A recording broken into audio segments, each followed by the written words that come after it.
Nagpunta nga pala kami ng Masasabis. Grabe, sobrang ganda niya pa rin.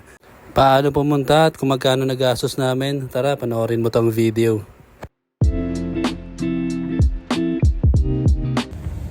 3 AM nga pala ang call time. Syempre, wala pa rin sila. Filipino time tayo.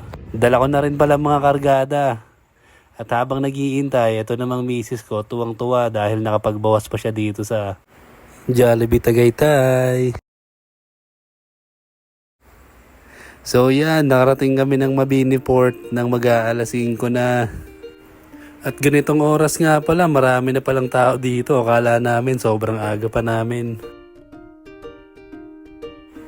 Ganito naman eksena sa umaga, marami ng tao. At dito ka naman bibili ng ticket sa tatlong tent na to. 160 ang per head sa bangka, 100 sa eco fee. Total siya ng 260 per person. Habang naghihintay ng ferry, tamang ikot muna ako dito. Pero ang totoo, tamang hanap ako ng almusal kasi naamoy ko yung mami pares dun sa may bandang unahan. Sinilip ko na rin pala yung gilid ng pier. Grabe, nagulat ako dito kasi dito pa lang kita mo na yung linaw ng tubig, pati mga isda. So ayan, tamang food trip muna kami. Iba rin talaga pag may baon kang upuan, kahit saan pwede kang tumambay. Ito nga pala yung Tingloy Ferry, dumating na. Kung nagmamadali ka, dito ka bumili ng ticket, 240 person kayang isakay niyan. Maya-maya pa, dumating na rin ang Montenegro liner na bangka. Medyo maliit siya sa Tingloy Ferry pero nasa 50 person ang capacity niya. At sa wakas, papunta na kami sa Masasa Beach.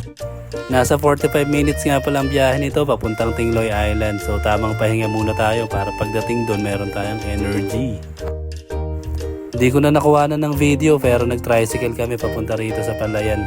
Meron ka rin palang option para mag-rent ng habal sa taas pero di na kami nag-rent kasi gusto namin ma-experience maglakad sa Palayan. Kaya lang napalaban yata kami kasi mukhang malapit pero malayo pala. Solid!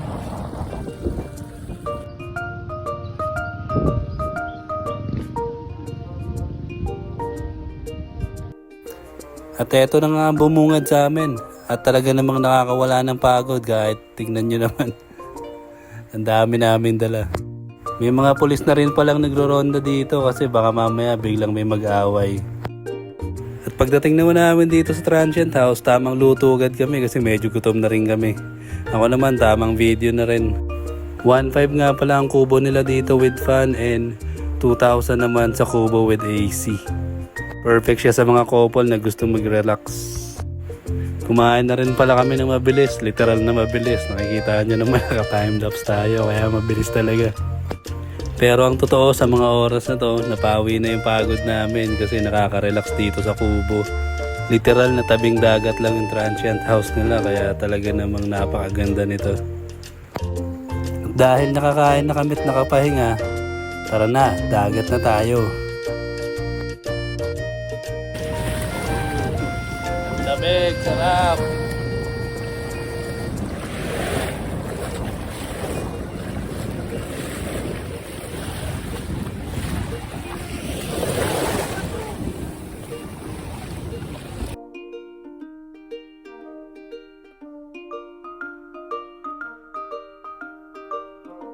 Pag pupunta ka dito, huwag mong kakalimutan mag-picture dito sa rock formation dahil hindi magiging kompleto ang masasa trip mo.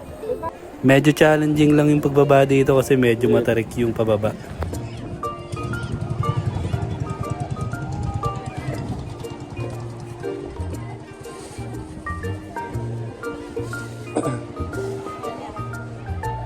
Bawal sa kabado ha. Ito pa. Sige, pakuha mo na lang kay angat to.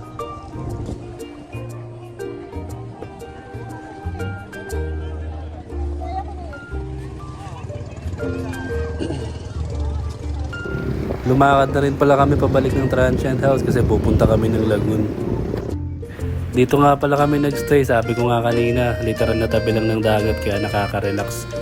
At ito naman si Ate Julie, yung caretaker na nag-assist sa amin.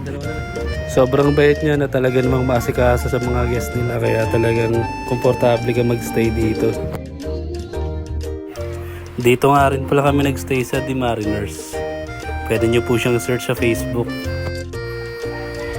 Tapos libre na rin nga pala ang paggamit ng videoke nila dito.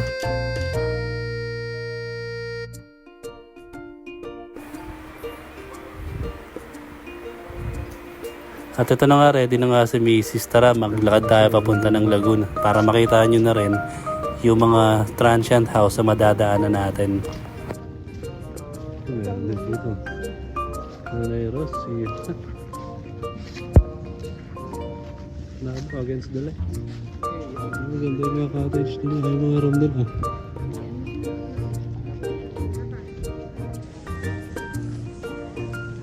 Fire dance? Ah. Torch. Fire dance agad, ano?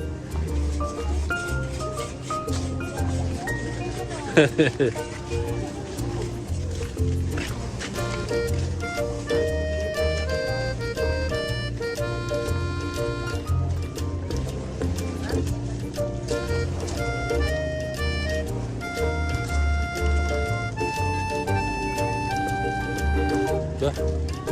Ayos to sa taas ah.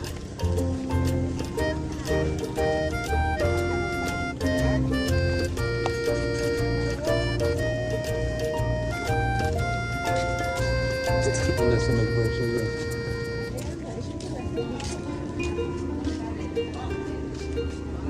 Ito meron din ah.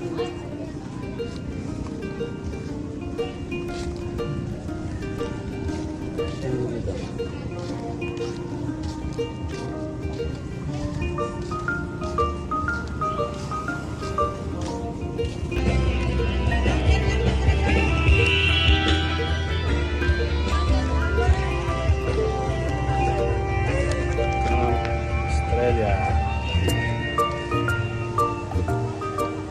Beachfront.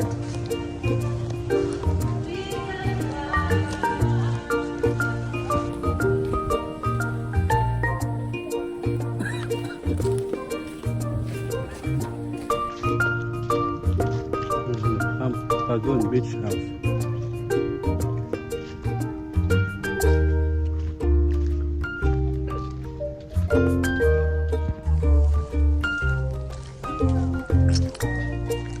Ay Tita Pressy.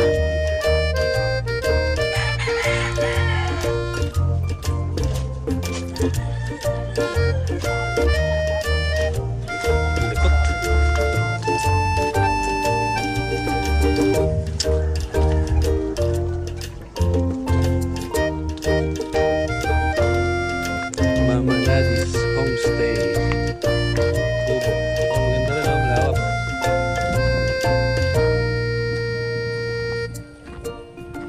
Beachfront din.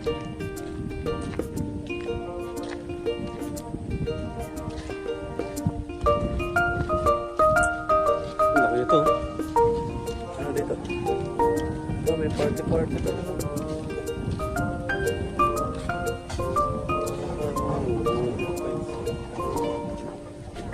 Mama G Homestay at Masasa. Mama G po yung last homestay dito. Malaki yung mga pupunta. Basta tayo sa Big Lagoon. Big Lagoon ba o Lagoon lang? Lagoon lang.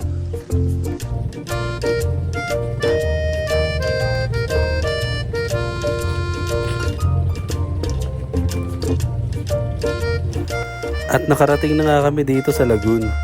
Dahil hapon na, maraming tao dito. Nagpapahinga at nag-aabang sa paglubog ng araw. At syempre, di natin papalampasin tong pagkakataon na pwedeng tumalon sa dagat. Kaya sinubukan ko na agad-agad. 1, 2, poink! At ayan, kita nyo naman, ang bilis kong lumutang, di ba? Ibang klase talaga pag may bakang kang salbabida sa katawan.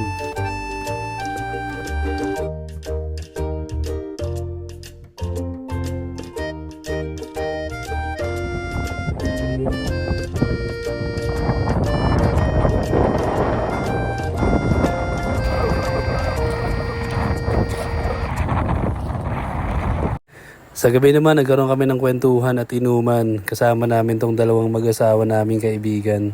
Kaya kung umabot ka sa part nitong video, maraming salamat at sana panoorin mo ang part 2 nito.